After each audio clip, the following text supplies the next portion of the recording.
Hari ini saya merasa sangat bahagia karena hari ini adalah pembagian THR di perusahaan tempat saya bekerja. Berikut cerita tentang aku dan THR-ku. THR tahun ini terasa berbeda dibandingkan dengan THR tahun-tahun sebelumnya.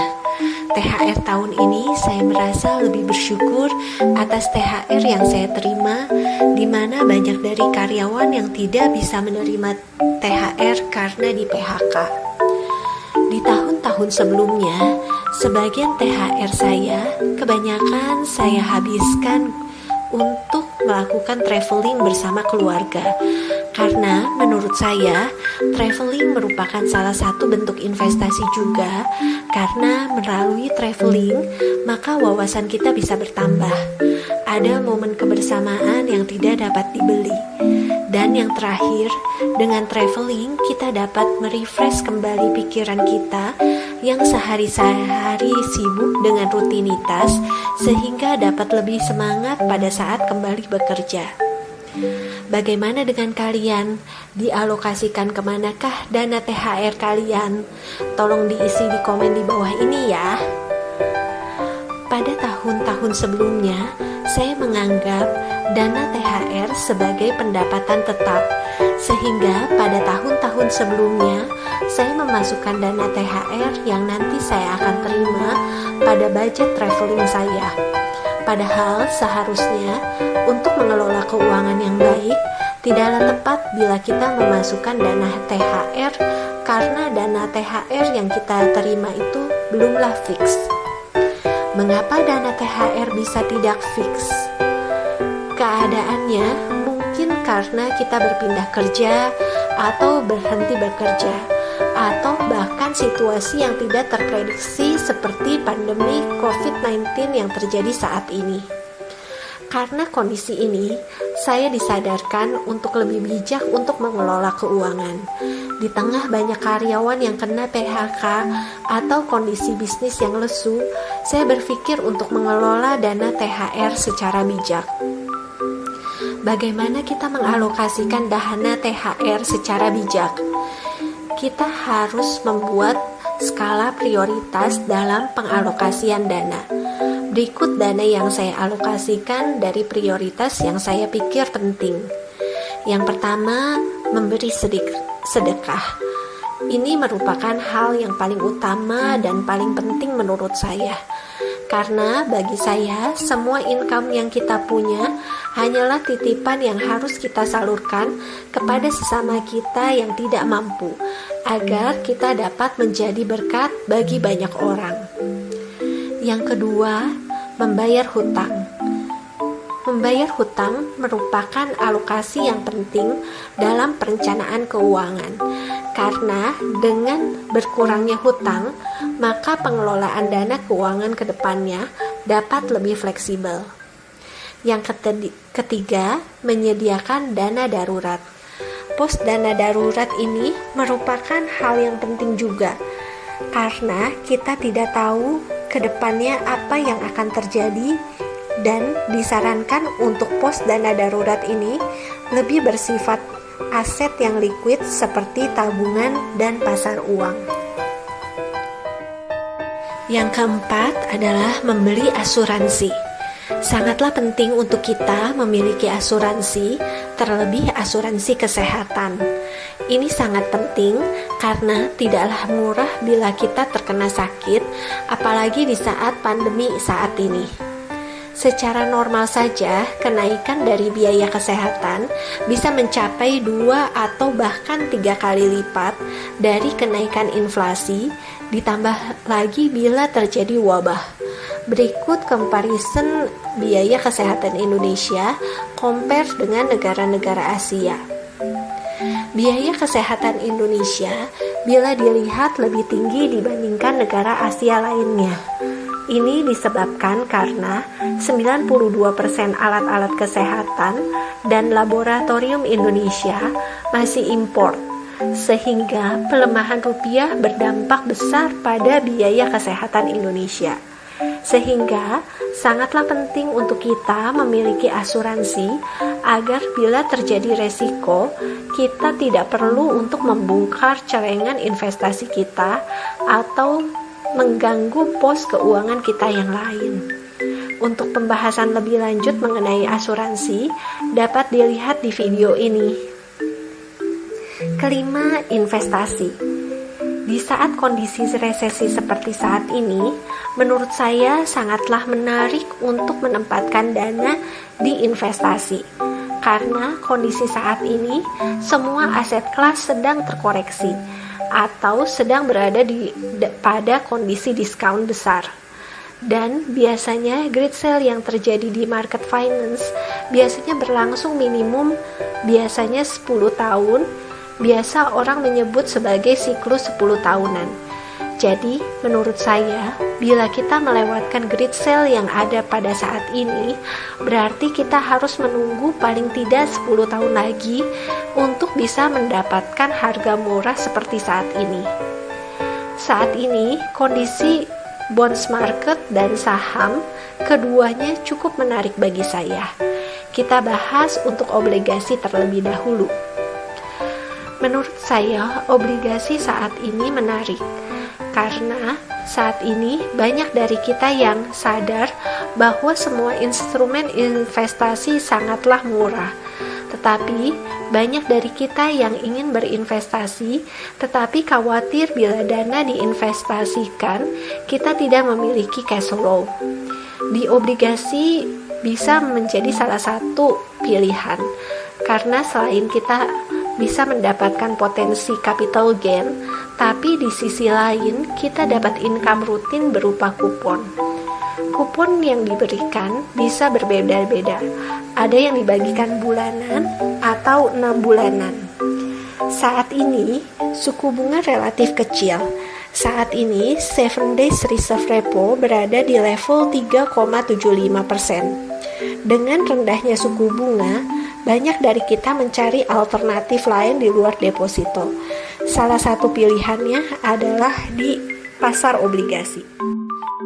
Saat ini, imbal hasil dari obligasi pemerintah Indonesia dengan tenor 10 tahun berada di level 6,2%. Sehingga selisih antara suku bunga dengan obligasi 10 tahun sebesar 2,45%. Secara historis, selisih antara suku bunga dan obligasi 10 tahun adalah sekitar 1-2%. Sehingga kondisi saat ini tidaklah normal. Untuk normalisasi, maka ada beberapa skenario yang mungkin dapat terjadi. Skenario pertama, suku bunga naik dan imbal hasil obligasi turun, sehingga harga obligasi turun. Skenario kedua, suku bunga stay atau turun dan imbal hasil turun, harga obligasi akan naik. Skenario ketiga, suku bunga naik dan imbal hasil stay. Dari ketiga skenario di atas, menurut saya, skenario yang paling possible terjadi adalah skenario 2. Karena kebijakan suku bunga naik di saat perekonomian lemah, possibility-nya kecil. Karena biasanya cara untuk memompa perekonomian adalah dengan suku bunga rendah. Bila suku bunga naik atau tinggi, maka margin perusahaan akan mengecil dan ada kemungkinan naiknya kredit macet karena perusahaan-perusahaan di tengah kondisi lesu ini tidak dapat membayar bunga dengan bunga kredit yang tinggi. Biasanya suku bunga berbanding terbalik dengan harga obligasi. Bila suku bunga turun, biasanya harga obligasi naik. Karena di saat suku bunga turun, investor mencari alternatif lain di luar deposito. Sehingga menurut saya skenario 2 yaitu suku bunga turun dan harga obligasi naik adalah yang paling possible terjadi. Berikut terlampir historical yield obligasi dan suku bunga. Berikut obligasi 10 tahun by historical. Berikut historical dari suku bunga. Yang kedua, real yield kita masih menarik bila di-compare dengan negara lain. Real yield adalah yield obligasi setelah dikurangi inflasi. Berikut yield 10 tahun dari beberapa negara. Dan berikut adalah inflasi data untuk beberapa negara. Perbandingannya, inflasi Amerika kurang lebih sekarang berada di level 1,2%. Sedangkan yield obligasi 10 tahun Amerika berada di level 0,85%. Sehingga real yield untuk Amerika berada di level negatif 0,35%. Kita bandingkan dengan Indonesia. Inflasi Indonesia berada di level 1,44%. Sedangkan yield obligasi 10 tahun Indonesia berada di level 6,19%. Sehingga real yield Indonesia masih berada di level 4,75%. Rata-rata obligasi saat ini hampir di semua negara mengalami real yield negatif, sedangkan Indonesia masih memberikan real yield yang cukup menarik. Sehingga berinvestasi di pasar obligasi saat ini sangat menarik, apalagi bila dilihat saat ini suku bunga Indonesia masih lebih tinggi dibandingkan inflasi. Secara historical, biasanya interest rate berada di bawah inflasi, tapi kondisi saat ini interest rate berada di atas inflasi. Berikut historical untuk inflasi dan historical mengenai interest rate. Yang kedua yang akan kita bahas adalah market saham. Walaupun secara month to date Jakarta Composite Index sudah berada naik kurang lebih sekitar 9,72%, tetapi secara year to date Jakarta Composite Index mengalami penurunan sebesar 10,68%. Dan kondisi Jakarta Composite Index saat ini seperti kembali pada tahun 2017. Total kepemilikan asing pada pasar saham Indonesia pun belum kembali seperti di awal tahun. Dibandingkan awal tahun, saat ini belumlah 100% masuk kembali dana asing, sehingga masih ada opportunity untuk market saham Indonesia. Apalagi biasanya pada bulan Desember terdapat seasonal effect, yaitu window dressing atau Santa Claus rally. Untuk penjelasan seasonal effect dapat kalian lihat di video di bawah ini. Pada saat terjadi krisis seperti saat ini, investasi sangatlah menarik, baik di instrumen obligasi maupun instrumen saham, karena berinvestasi pada saat terjadi resesi sangatlah powerful hasilnya. Tetapi kadang kita bingung untuk pemilihan investasi yang tepat pada saat krisis, dan pada saat kondisi yang tidak menentu kita perlulah memiliki dana cadangan. Pertanyaan selanjutnya, investasi apa yang terbaik di kondisi pandemi seperti saat ini? Untuk penjelasannya, kalian dapat menonton video di bawah ini. Menurut saya, sebesar-besarnya salary yang kita dapat tidaklah akan pernah cukup, dan akan terjadi percuma bila kita tidak dapat berinvestasi. Happy investing!